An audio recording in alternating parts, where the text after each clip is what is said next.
Hey everyone, welcome back to another video, and today we'll be diving into mastering the art of closing the sale. We will be talking about different techniques that you can use to close more sales effectively.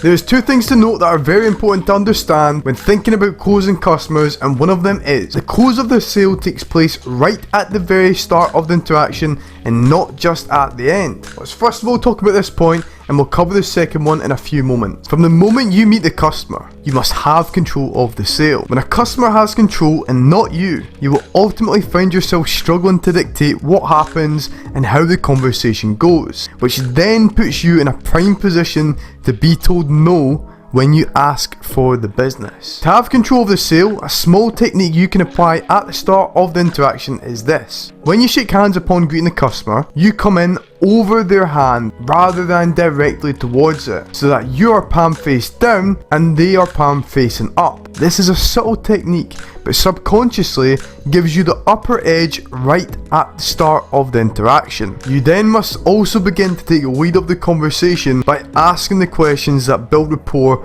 such as, how are you doing? What are you up to today? How's things on your end? This then shows subtly that you set the pace with the questions and not the customer, which again establishes control. Now that you have control of the conversation, you can then back off ever so slightly and allow the customer to build rapport with you. But you now have control, which makes you more desirable to listen to and more influential within the entire interaction. This is especially useful when attempting to close. Let's now talk about the second point. There is no magic formula to close a customer. Each customer is different, and each interaction you have with customers is going to be different as well. So ultimately, it's about being able to have a large amount of techniques and tools within your own mind. Then you'll be able to pick which one and which way would work best given the current interaction you find yourself in. However, there is some basic principles that increase the likelihood of a positive answer from the customer when you ask for the business. One of which is having the power to influence. But stop, this does not mean you can make them start dancing on the spot